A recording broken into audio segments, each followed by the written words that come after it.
Pues no sé la letra, pero me invento esa dito, le meto la letra, pienso que me sale.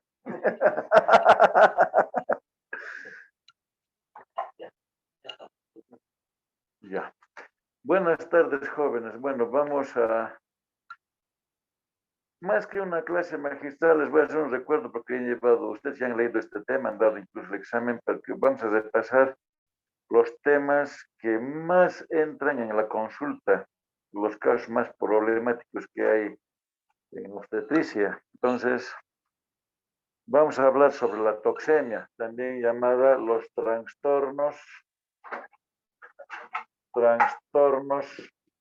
hipertensivos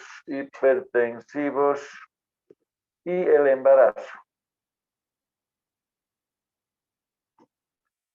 Bueno, yo he hecho una escuela que se llama la Fundación Miguel Margulis y Fundación Uranga Imas. Entonces, estos grandes profesores, entonces, y una doctora, ahora en el mundo la reconocida como la, digamos, la más, digamos, la representativa de hipertensión y embarazo a nivel de todo el mundo es la doctora, tiene su fundación de hipertensión y embarazo, es la doctora Liliana Susana Boto, así. El que quiere entrar, entonces va a entrar en allí, entonces todo sobre hipertensión y embarazo. Se pueden imaginar entonces, ¿no? Estos son las autoridades, estos viajan a Inglaterra, todos son los que dictan las conferencias, etcétera, ¿no es cierto? Hemos indicado que la mujer puede fallecer en el embarazo, en el parto o en el puerperio. La primera causa de muerte en el embarazo, parto, puerperio es la toxemia, o sea, hipertensión arterial más embarazo. Estamos llevando. La segunda causa son las hemorragias. ¿No ve? Hemorragias, o sea, placenta previa, desprendimiento prematuro de placenta normoinserta, ruptura uterina, ruptura del seno marginal y ruptura de la base previa. Miren, si se complica, muere la mujer con hemorragia. Y en tercera causa, menos frecuente, es las infecciones. Infecciones en el embarazo, en el parto, en el puerperio. Imagínense, entonces un shock séptico, muere la mujer.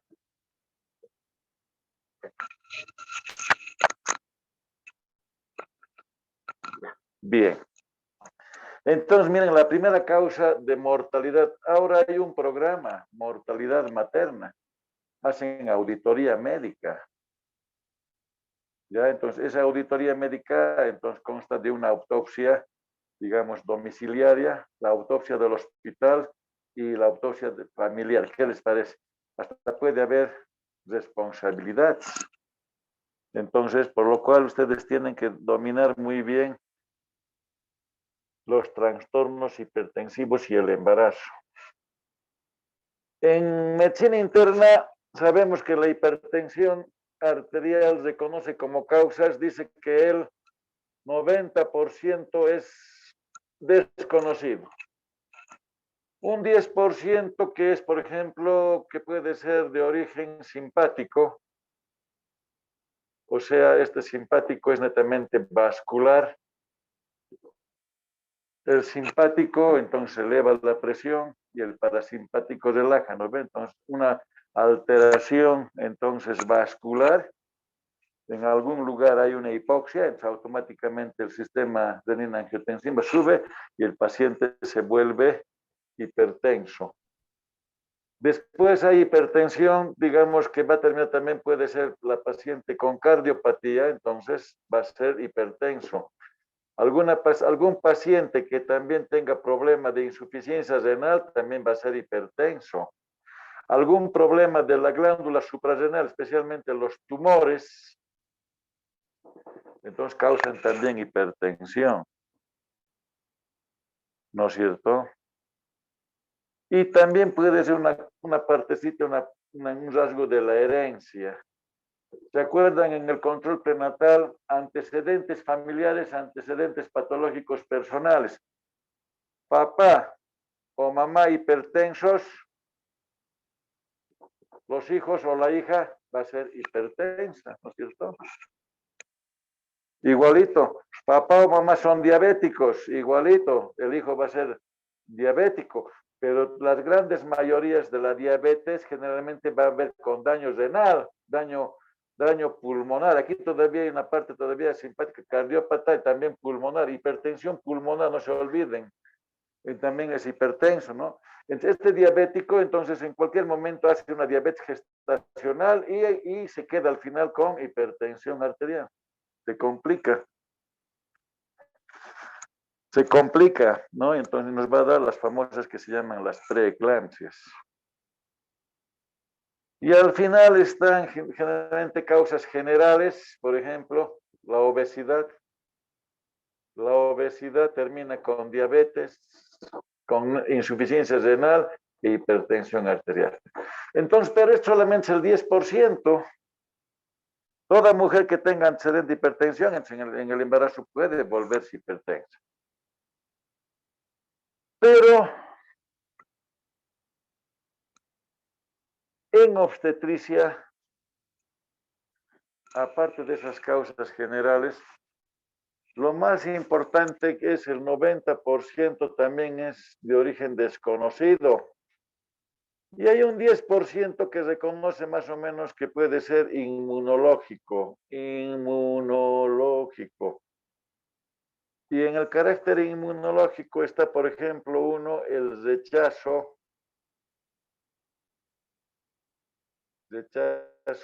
a la parte paterna. El nuevo ser tiene dos componentes genéticamente e inmunológicamente. Una parte que es conocida, que es de la mamá, y una parte desconocida, que es del papá. Entonces, iba a haber, es un antígeno extraño, entonces va a rechazar. ¿Y cómo va a rechazar generalmente? Con la hipertensión arterial. Te va a complicar. Y acá todavía hay otro factor inmunológico también. Imagínense si en el primero ha tenido hipertensión arterial y su bebé era mujercita, si en el siguiente embarazo se embaraza y va a ser mujercita, también la hipertensión va a ser también terrible. Pero el primer embarazo era mujercita, le ha agarrado la toxemia. El siguiente es varoncito, capaz que no haya nada. Miren cómo incluso juega el sexo del producto, del nuevo ser.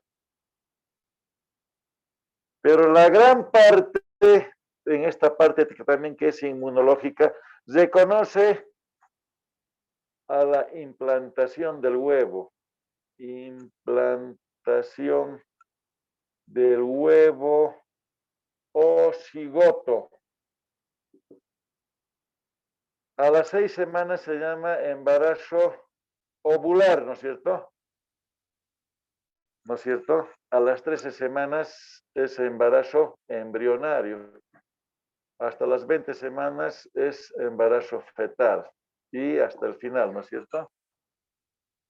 Entonces, una mala implantación, entonces va a haber, en esa implantación el huevo cigoto tiene dos componentes.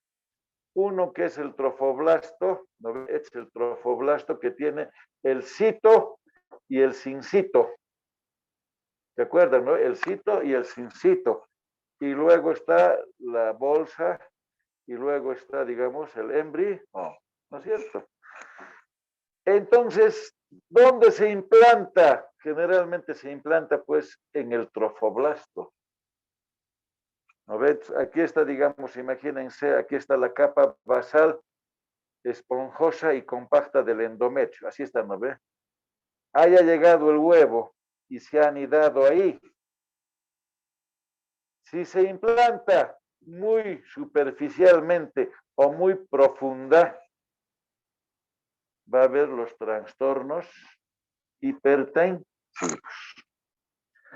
¿Y qué sucede esto? Esto tienen que conocer. En la patogenia de la hipertensión y embarazo, reconoce que aproximadamente, dice, a las 13 semanas, miren cómo ha cambiado en mis tiempos cuando estaba con estos doctores que son eminencias, esa es la palabra, eminencias en hipertensión y embarazo en la Argentina y a nivel mundial.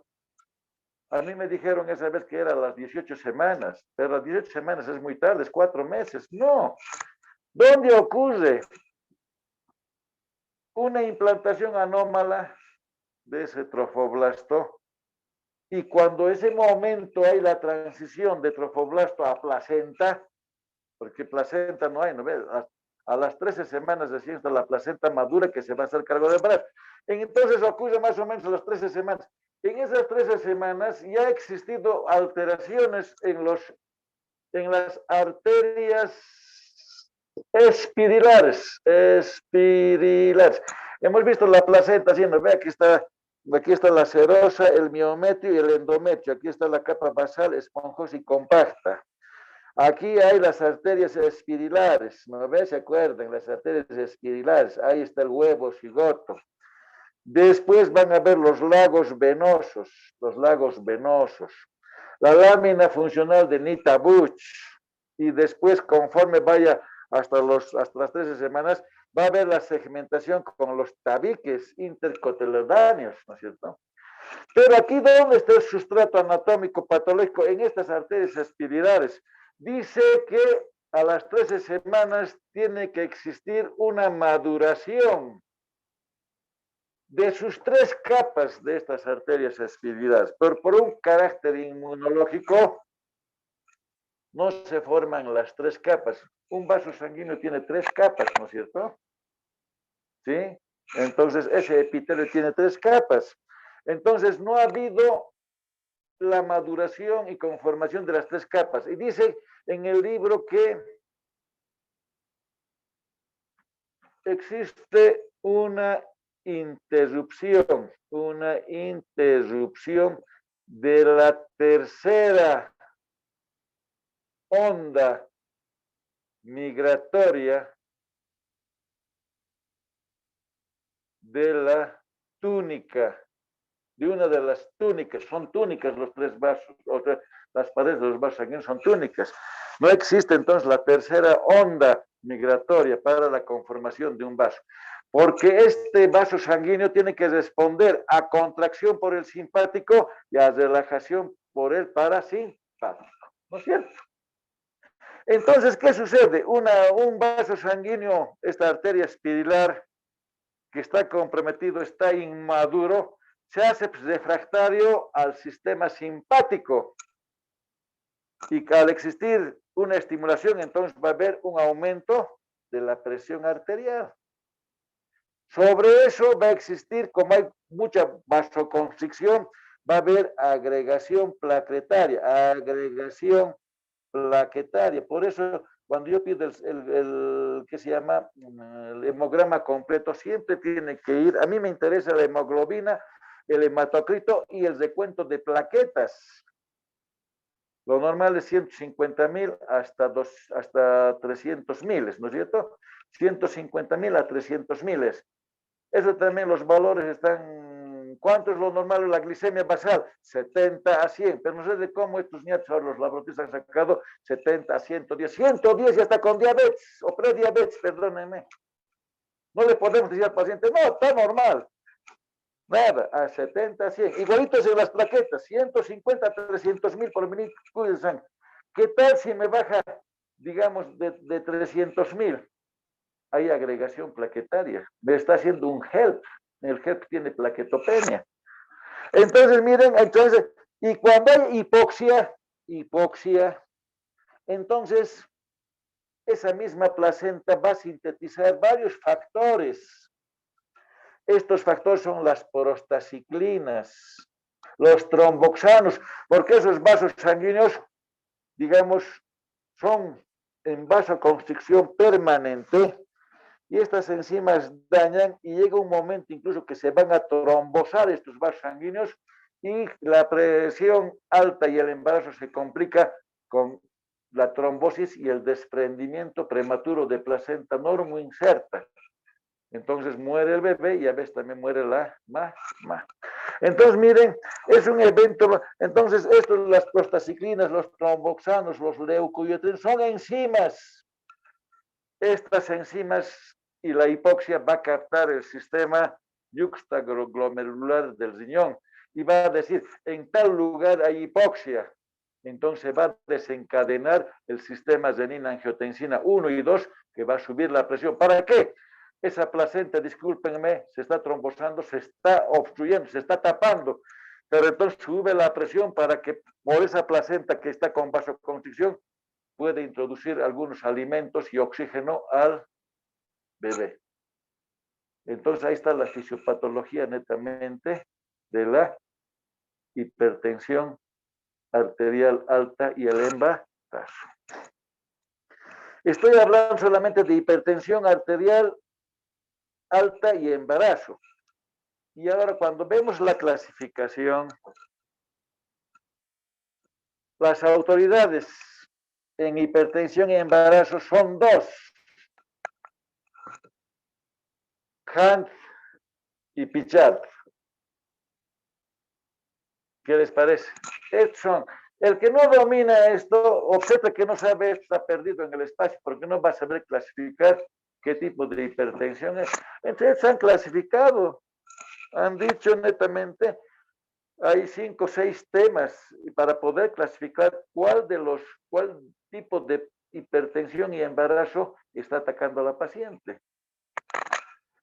El primer capítulo es hipertensión arterial crónica y embarazo. ¿Qué quiere decir? La mujer era ya hipertensa y se ha embarazado. Su cuadro va a ser grave. Y esto han clasificado más o menos hasta las 20 semanas. Toda paciente que está embarazada y que tenga presión alta menos de 20 semanas está en el capítulo de hipertensión arterial crónica y embarazo. O sea, la mujer era hipertensa. Desgraciadamente, ninguna mujer en Bolivia para embarazarse hace un control. En las telenovelas dicen, ¿no ve? Dice, bueno, ¿cómo es? Dice la parejita, los pololos, ¿cómo es? Ya, decidimos casarnos. Miren, decidimos casarnos. Entonces van al registro civil y el registro civil le pide los exámenes de laboratorio prenupciales. Grupo de sangre, todo. Y si digamos tienen diferentes grupos de sangre, o bien tienen RH negativos, uno de ellos, el registro civil, pasan al gabinete médico del registro civil y le dice, ¿qué consecuencias puede tener su bebé? Cuidado que algo pase, le está previniendo. Así se amen, a veces no se casan. ¿No ve? Porque imagínense que sea el varón O positivo y la mujer que sea B positivo, por ejemplo. Busca un desenlace del sistema BO. ¿Qué tal uno se casa con una mujer RH negativo? Tiene que saber los riesgos. Ya, van adelante, pero tienen que saber los riesgos que esos bebés pueden tener algunos problemas. ¿No es cierto? Pero imagínense, en Bolivia primero se embarazan y después reciben los exámenes, ¿no es cierto? Ya la patología está presente, ¿no es cierto? Ya. ¿Quién se hace? Ahí vienen nomás, ya está con presión alta. Y el tratamiento de la presión alta y embarazo no consiste en bajar la presión, hay que interrumpir el embarazo, independientemente de la edad gestacional. Está interesando de la guagua, a la mamá lo que nos interesa. Si se muere la guagua, bueno, va a llorar la mujer, todo, ya no va a haber mucho. Pero si muere una madre, se deshace toda la familia, ¿no es cierto? Puede haber 1000 padres, pero como una madre no hay. Así, cuidado que se caen, estén dejando a la esposa, así, ¿no? Puede haber 1000 padres, pueden criar a los, ¿qué se llama? A los centenatos, todo, pero como una madre no hay, así que no se olviden, es una lección también, porque muchos de ustedes ya deben estar por ahí, están separados, han hecho ya parir a alguien, algo, no, cuidado. Muchos problemas hay. Después están poniendo en el Face, por esta guaguita me estoy superando, por este mijito me estoy, no. Ahora, con eso que decir que tampoco yo no soy santo. Primero yo tenía también mi guau y decían, yo me tiene, ¿qué les parece? Entonces, pero me ha costado, ¿no ve? Sufrimiento, todo, grave, carajo.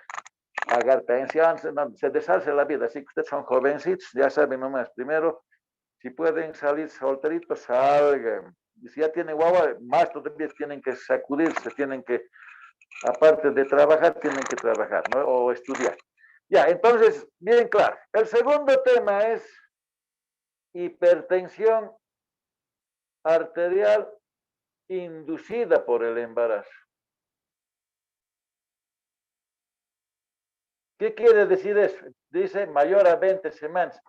Que el embarazo le va a producir la presión alta a la mujer. Y aquí hay subtemas. Uno que es netamente, no nos olvidemos que cuando uno tiene presión alta, va a haber una triada importante que se llama, va a tener hipertensión arterial, va a tener proteinuria, o sea, va a haber daño renal y va a haber edema. Esta triada dominan los que son hipertensos, aunque no estén embarazados. Tienen presión alta, tienen proteinuria, porque hay daño renal y hay edema. El edema es de causa renal, hay una lesión netamente. Entonces, hay el primer tema que llama, que dice, es mayor de 20 semanas, e indica, dice, este paciente tiene hipertensión arterial y tiene edema. Nada más.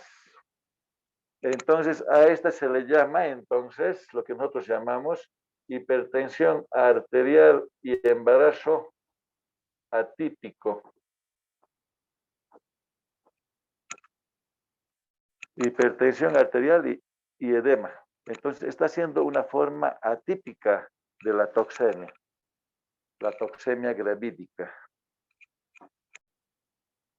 El otro tema es hipertensión arterial, edema, y ahí viene ya le voy a poner en rojito, la proteinuria.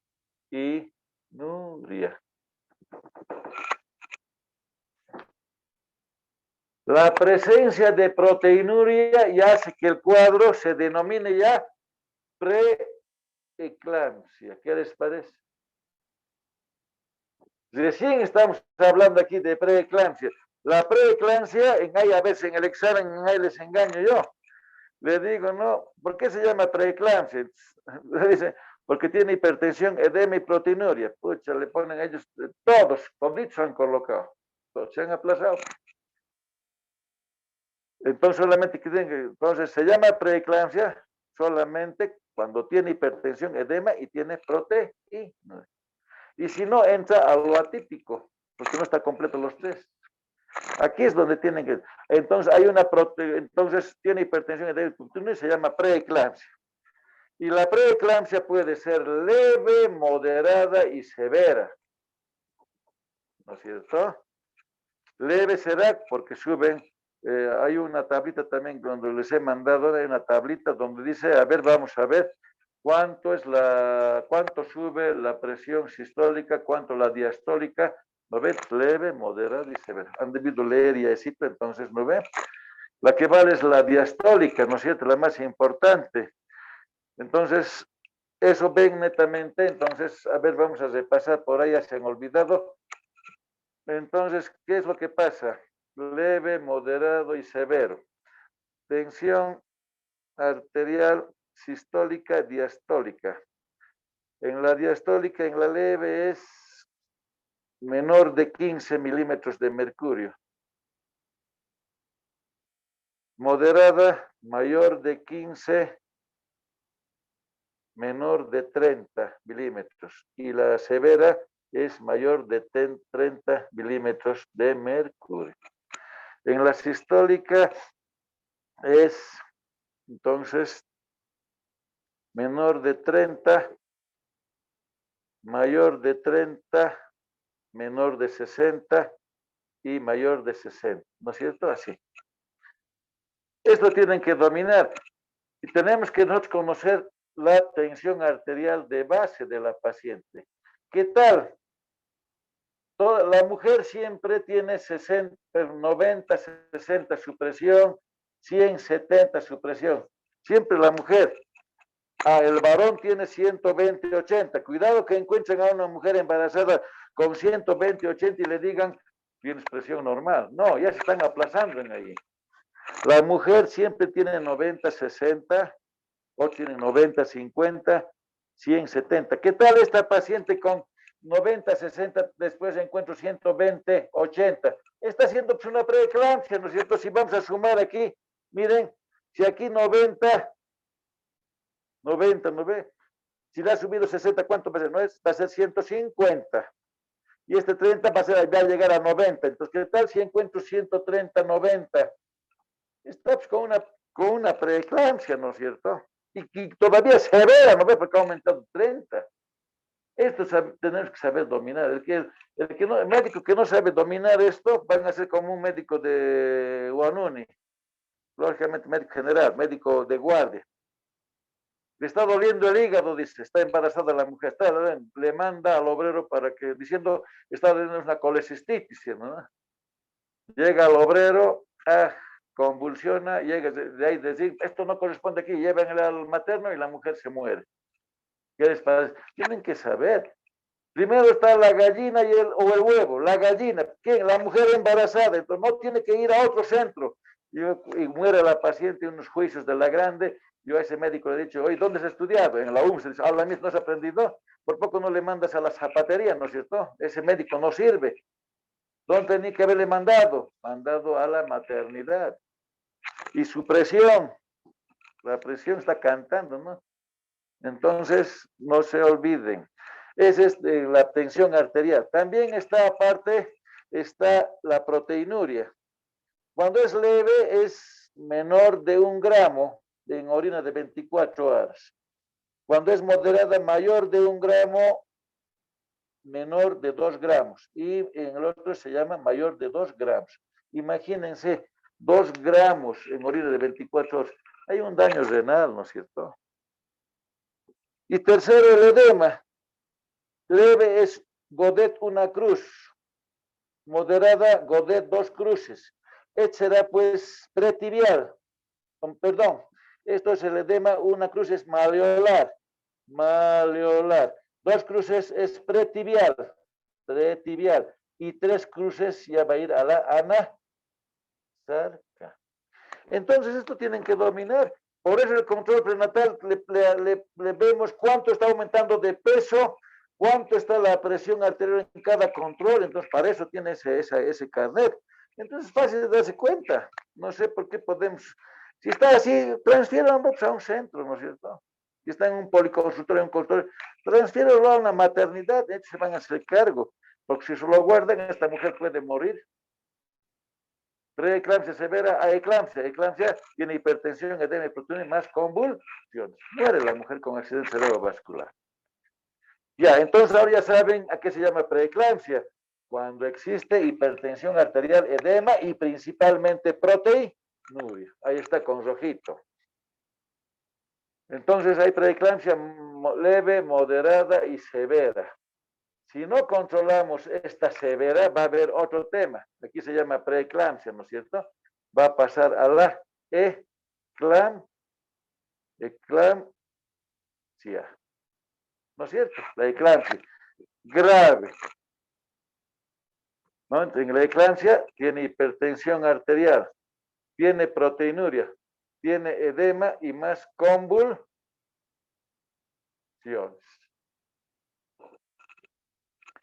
Listo. El tercer capítulo. Estos son capítulos, ¿no? Este es un capítulo, otro capítulo, este otro capítulo. Y aquí ahora después viene preeclampsia, preeclampsia y eclampsia sobreimpuestas.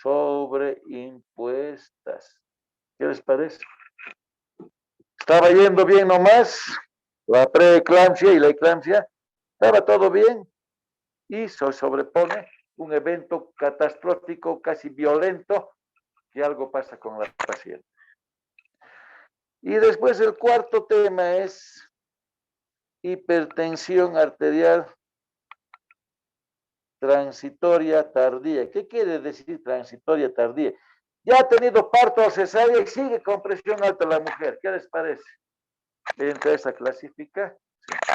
Estos son entonces los temas de Kant y Pichard. Entonces, para saber si esa... Pero muchos dicen esta preeclampsia atípica, pero aquí no hay pues proteinuria, ¿no? Pero muchos llaman preeclampsia atípica. ¿Y por qué llaman así? Pues les digo a otros, no, es que solamente tiene hipertensión y tiene edema. ¿Qué les parece? ¿No? Una preeclampsia, ya, vale, ¿no? Pero no se olviden que preeclampsia se llama por la presencia de proteinuria. ¿Ya? Bien.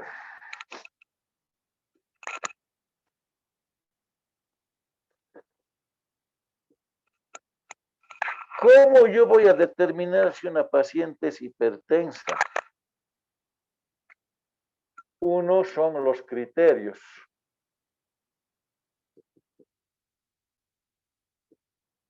En el exterior hay consultorios de prenatal, todos ingresan ahí, ¿ya? Y después esos médicos están tan entrenados que van a hacer un diagnóstico y van a pasar a otros gabinetes. Estos gabinetes se van a llamar alto riesgo obstétrico. Entonces, si le encuentran presión alta a una mujer, va a ir al gabinete de alto riesgo obstétrico que se llaman hipertensas. Otro va a ser pacientes con diabetes. Otros van a ser pacientes con RH negativo. Y otro gabinete va a haber lo que llamamos el TORCH. O sea, embarazo más toxoplasmosis, rubiola, Chagas, citomegalovirus y otros. Eso quiere decir TORCH. Entonces, cuando llega al gabinete de hipertensión, son pacientes hipertensas, ya tenemos que pedir, esa paciente tiene que ser mejor valorada. Si llega una paciente con diabetes, también tenemos que saber valorar, porque también la diabetes, hay dos tipos de diabetes y embarazo. Una que está compensada va a sacar un bebé macrosómico, más de 4 kilos. Pero si se descompensa su diabetes, va a ser preeclampsia. ¿Qué les parece? Va a ser hipertensión inducida por el embarazo.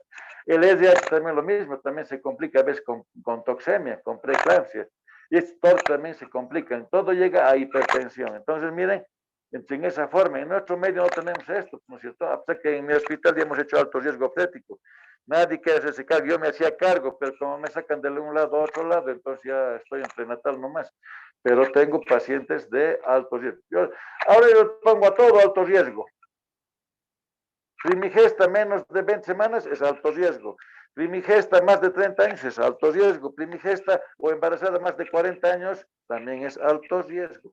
Periodo intergenésico corto es alto riesgo. Periodo intergenésico prolongado es alto riesgo. ¿Se dan cuenta? Para mí todo es ahorita alto riesgo. Hay niños que son valiosos, no tienen puro aborto y ya está embarazada, es alto riesgo. Nos está viniendo fertilización in vitro, ya están haciendo en Oruro fertilización in vitro, es alto riesgo.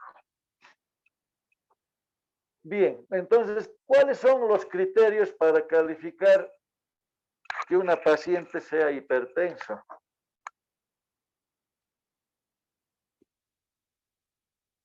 Uno, la toma de la tensión arterial en diferentes brazos. ¿Qué les parece? Pero nosotros siempre tomamos a la paciente sentada y en el brazo derecho. El internista, el cardiólogo, toma en decúbito dorsal y en el brazo izquierdo a la altura del corazón, ¿no ve? Entonces nosotros tomamos de diferente forma. Estamos en el consultorio, está sentada en él, le tomamos la presión. Si hay presión, entonces le tomo también. Entonces, uno en diferentes brazos. Pero no lo voy a hacer ese mismo momento, ¿no? Seguramente con un intervalo de unos 10 minutos, 15 minutos o de una hora. Dos, toma de la presión arterial en diferentes posiciones. Ya, sentada con el hecho, ¿no ve? Entonces es hipertensa. Entonces yo le tomo en decúbito dorsal, yo tengo que tomarle para constatar si es hipertenso. 3, la toma de la tensión arterial en diferentes horarios, mínimamente cada 3 horas. ¿Qué les parece? Le echo, le interno ahí en área solamente de triaje, en ahí se queda, espero eso le interno, están 3 horas y le vuelvo a tomar, si realmente siguen los valores. El 4 es la prueba de la rodada. Prueba de la rodada. ¿Qué quiere decir esto? Está echada la paciente, le tomo la presión y le hago así, que se dé la vuelta a otro lado y le tomo la presión. Si sigue la presión es una... Entonces he tomado en diferentes brazos, en diferentes posiciones, en diferentes horarios la prueba de rodada. Si sigue manteniendo la presión alta, entonces es una paciente hipertensa.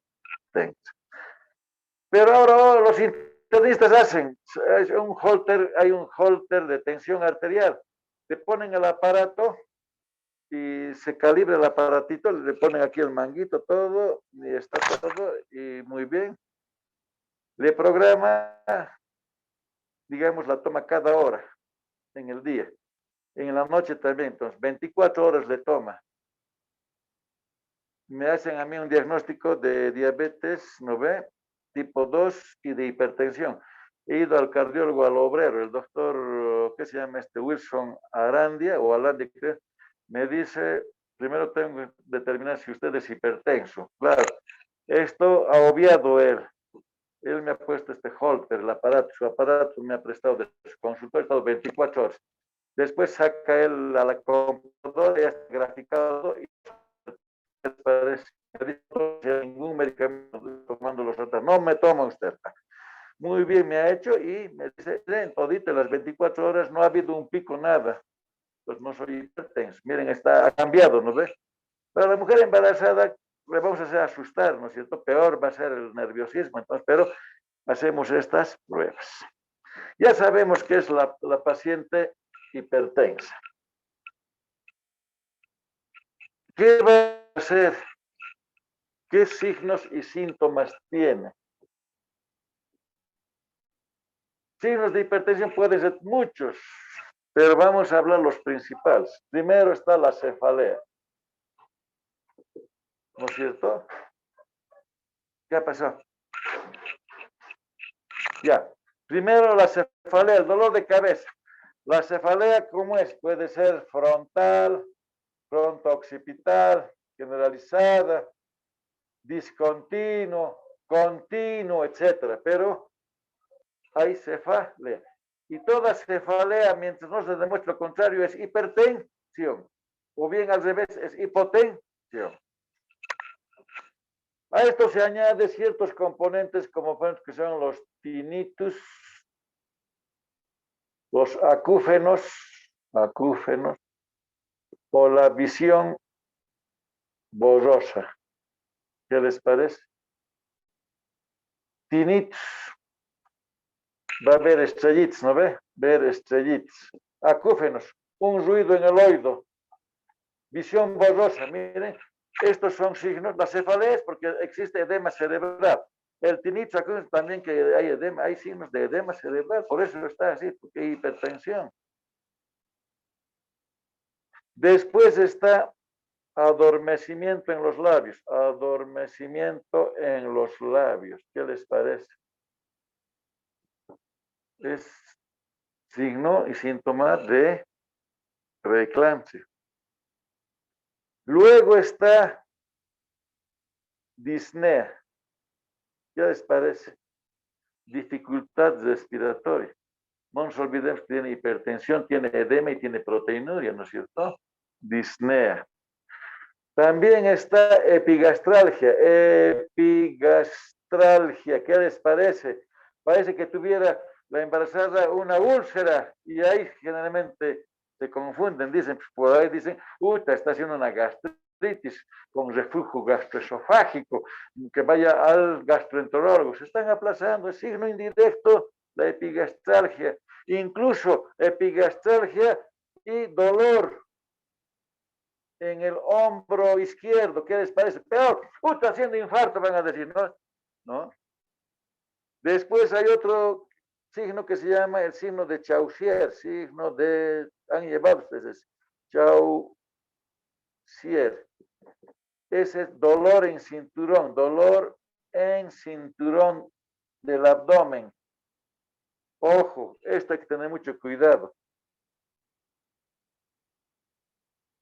Esto se llega a la distensión de la cápsula de Gleason del hígado. Las pacientes que han muerto con eclampsia y con estallido de hígado. ¿Qué les parece? El hígado no duele, pero la distensión de su cápsula es lo que duele. Hay una necrosis periportal. Entonces, miren, signo. Entonces dicen, ese doctor, ¿qué le ha hecho?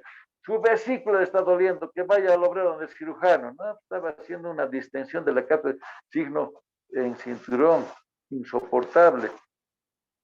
Es la distensión de la cápsula de Gleason. Ese es un diagnóstico patognomónico de una preeclampsia que está a punto de romper de un estallido de hígado. Estalla el hígado, el hígado no se sutura, ¿no es cierto? La hemorragia es terrible, no le salva a nadie. Entonces, miren, hay varios signos y síntomas que nosotros tenemos que saber. Ahí viene netamente la pericia de leer, pero no se olviden, cefalea, tinnitus, acúfenos, visión borrosa, adormecimiento de los labios, disnea, epigastralgia, ¿lo ve?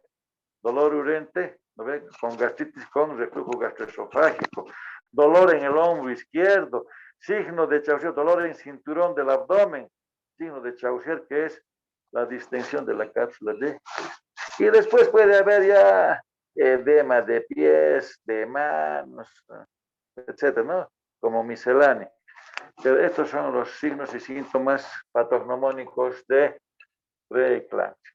Ya tenemos el diagnóstico clínico. Ahora vamos a corroborar con un diagnóstico de gabinete que es el laboratorial. ¿Qué tengo que pedirle a la paciente?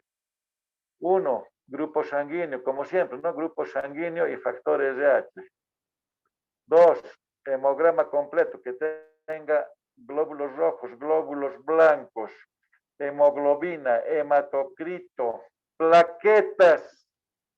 ¿Qué les parece? Plaquetas. 3, ya podemos hacer toda la serie química, que se llama glucosa, hemoglobina glicosilada, AC1, 4, todo el perfil renal, creatinina, ácido úrico, uremia, amonio, amoníaco, ¿no es cierto? Estos 4 componentes renales. Seguramente si les hago una pregunta como en el examen, ¿cuál es más importante? Un marcador predictivo de preeclampsia. Les he puesto creatinina, ácido úrico, uremia, todos me han colocado, se han aplazado. En obstetricia, en medicina interna el más importante es la creatinina, pero es un mal predictor. No nos sirve. ¿Cuál es en obstetricia, incluso en medicina interna? El ácido úrico. Lo normal es de 3.5 a 6.5, ¿no es cierto? Imagínense alto o bajo. Hay insuficiencias de nada. Después 5, pedimos toda la serie de hígado, bilirrubinas, fosfatasa alcalina, transaminasas, las 2 transaminasas, oxaloacética y pirúvica, ¿no ve? Las bilirrubinas, la fosfatasa, entonces esto nos va a marcar, son valores predictivos. ¿Qué tal sube la bilirrubina indirecta? Pucha, la fosfatasa, entonces hay daño hepático, las transaminasas se han disparado, más plaquetopenia, está haciendo HELP, ¿no es cierto? El HELP, así, HELP, HELP, ¿no ve? Enzimas hepáticas, plaquetas, ¿no es cierto? Todas enzimas hepáticas, HELP. Antes el HELP era postparto, post cesárea. Ahora hay HELP según Arizona, según la cantidad, digamos, de las plaquetas, hay HELP en el embarazo.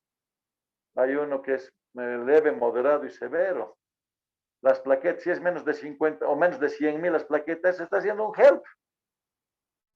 Hipertensión y embarazo más HELP, pucha, esa puede quedar con daño renal y daño hepático y puede ser causa de muerte. 6, después está todas las grasas, los colesteroles, el colesterol total, la DHL colesterol, los triglicéridos. Todas las mujeres embarazadas dan síndrome metabólico, el colesterol se les sube al doble, 200, hasta 200 es lo normal, ¿no ve? Esta otra es hasta 50, la DHL de colesterol 50 y los triglicéridos hasta 150. Todas las mujeres embarazadas, por esto pueden tener 400. La DHL puede tener 100 y las vitaminas están, digamos, en unos 400, haciendo hígado graso, síndrome metabólico, se está complicando, se va a complicar con hipertensión y embarazo. Después, 7, todo el coagulograma, pero en aquí plaquetas más coagulograma se pide, jóvenes, listo. El 7 representa netamente un examen general de orina, ¿no es cierto? De orina, y mejor si le pido proteinuria en orina de 24 horas. Si una paciente le hago a las 30 semanas y está con preeclampsia, cada semana debo pedirle laboratorio. ¿Se da cuenta? Cada semana hay que pedirle laboratorio. Y cada semana también hay que pedir ecografía para ver, ahora hay medicina fetal para ver cómo está el bebé, las arterias uterinas, cómo está la arteria placentaria, cómo están las arterias del cordón umbilical, todo se debe pedir. Eso se llama medicina fetal, es una subespecialidad en obstetricia, ¿no? En Oruro no hay. Hay unos que han hecho, digamos, a distancia y otros que han ido un mesito. No, pues es una también, la subespecialidad de medicina fetal es 2 años. No hay en Bolivia todavía. En Cochabamba han abierto, pero lo han cerrado. ¿Por qué? Una de mis residentes ha entrado allá a la ciudad. La han mandado al Perú porque no hay ninguno. ¿Qué va a aprender si no hay docentes en estas ramas, no es cierto? Entonces, miren, para ver la guagua. Pero ese médico fetal tiene que ver ya a las 13 semanas, medirle al bebé muchas cosas, translocación nucal, después la arteria media cerebral, etcétera. Pero no, aquí no hay todavía eso, ¿no es cierto? El que quiere hacer, hay uno que ha hecho 6 meses, pero ha ido de paseo, nada que ver, ha venido a mi hospital, ¿no ve? El otro que está, otro paralelo. Pues en las nubes, nada que ver. Una verdadera especialidad es 2 años, no se olviden. En 6 meses, ¿qué va a aprender? Nada. Además, hemos visto que otros hacen virtual, ¿no? Netamente, ¿no? Entonces, no, queriendo hacer que sean las cosas bien, tampoco no. Todas las subespecialidades mínimo es 2 años, jóvenes, y a veces 3 años. O sea, la cosa complicada. Aquí en Bolivia nomás es 3 añitos, cualquier especialidad. En el exterior es 4, 5, 6, 7. En México, mi hijo ya me está contando, hay residentes, mi hijo, por ejemplo, es R5, pero R1 en nefrología. ¿Se imaginan? Para entrar en nefrología tiene que tener 3 años de medicina interna.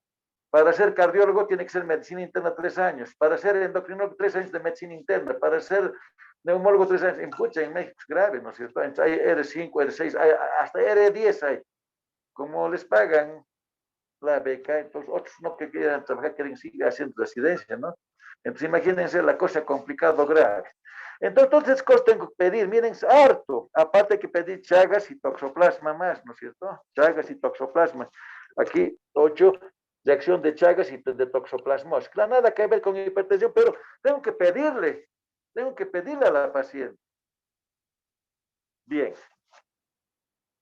Y después que también pido para ver si la guagua se ha afectado. Cuando hay hipertensión y embarazo, hay una restricción del crecimiento, no está llegando a aporte, entonces tengo que hacerle una ecografía.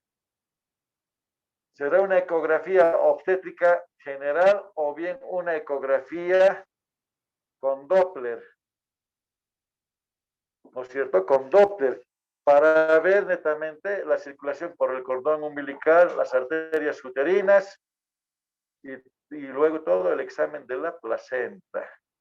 En el laboratorio, si estuviéramos en el estudio, tendría que pedir ciertas enzimas de la placenta para ver cómo está la placenta, la hormona lactógeno placentario, estriol, estrona, progesterona, gonadotrofina. No hay aquí, no hay en Bolivia. Entonces no estamos abandonados a la mano de Dios. Hacemos lo que podemos. Nuestra experiencia, nomás, a veces mi experiencia de 30 años y mi olfato, que a veces a los pacientes les salvamos. Y si, digamos, están mis alumnos en ahí, entonces hay varios estallidos de hígado que han muerto las pacientes. De Yayagua llegan así mal las pacientes, ¿no? Entonces no está controlando muy bien. ¿Eh? El control prenatal tiene que ser de alta calidad, tiene que estar un médico entrenado. Entonces hay un consultorio exclusivo de alto riesgo, pero no tenemos todavía nosotros. Yo soy médico general en obstetricia y ginecología, ¿no? Entonces, qué lindo fuera un entrenado hipertensión y embarazo, otro entrenado diabetes y embarazo. Aquí no sirve el endocrinólogo, el obstetra tiene que ser. ¿Sí? Yo no lo hago valer al internista. Yo tengo que manejar, porque si yo lo mando al internista me lo va a dar diurético, listo, va arruinado la enfermedad. Está contraindicado dar diuréticos en la hipertensión, así sea anasarca. Solamente se da diurético cuando ya tiene insuficiencia cardíaca congestiva descompensada y edema agudo de pulmón. Ahí voy, pero antes voy a sacar la guagua y después decir, imagínate, solamente en eso. Pero si viene, yo hago una interconsulta que venga el internista, me lo va a arruinar. Lo primero que va a lanzar va a ser un diurético, no lo ha arruinado a la paciente. Entonces, ¿cuántos controles tiene que tener esta hipertensión? 4 controles de laboratorio en todo el embarazo y 4 o 6 controles de ecografía en el embarazo. Aparte tiene que tener monitoreo fetal. Hay otro también monitoreo fetal. Entonces, miren, entonces tiene que tener, entonces, el paciente que está internado tiene que estar monitorizado, etc. ¿Y cómo debo tomar la presión? Eso me se ha olvidado decirles. ¿Cómo? ¿Cómo? ¿Con qué aparato? No es cualquier aparato. El médico puede ser ciego, disculpen el término, puede ser sordo, o bien sus manos son muy torpes. El mejor músico era sordo, ¿no ven? ¿Se dan cuenta? Entonces, miren, entonces, ¿qué tengo que hacer? ¿Por qué ciego? Por ahí no voy a poder ver el manómetro del tensiómetro, ¿no ve?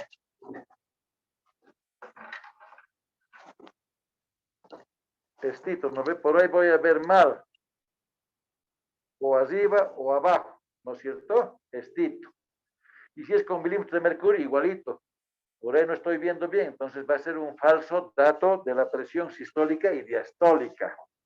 Sordo, por ahí no escucho los ruidos de Korotov, ¿no es cierto? ¿Qué te parece? O bien mi mano, no estoy actuando muy bien. Entonces, por lo cual se debe tomar una norma internacional en obstetricia, es tomar en posición de sentado, brazo derecho, y el equipo tiene que ser digital. Este equipo digital va a tomar 3 tensiones arteriales más la frecuencia cardíaca. Entonces es un aparato especial. No, pues, incluso lo que tenemos aquí en la casa, ¿no ve? También hay digitales, ¿no ve?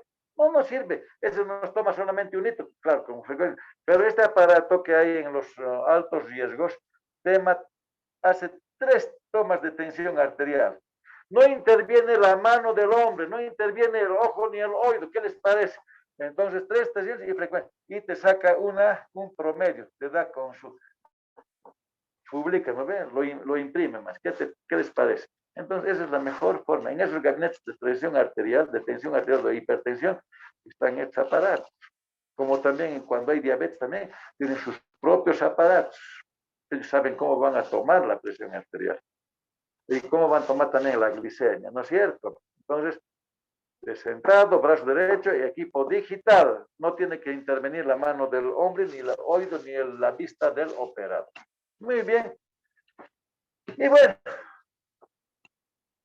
y el tratamiento. Uno, lo internamos, seguramente internación. Dos, una vía de soporte endovenoso.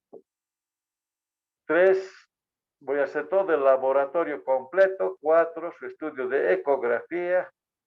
Cinco, examen físico general. ¿No ve? Voy a los signos vitales: tensión arterial, frecuencia cardíaca, pulso, frecuencia respiratoria. Después, ¿qué nos falta? La temperatura, talla y peso, que es bien importante. Tengo que revisar a la paciente todo esto. 6. ¿Qué debo hacer? La compresión alta. Primero, el diagnóstico. ¿Qué tipo de hipertensión según Kant y Pichard? ¿Cuál será? ¿Será preeclampsia? ¿Será leve? ¿Será moderada? ¿Será severa? ¿Será una atípica? ¿No es cierto? Tengo que hacer el diagnóstico.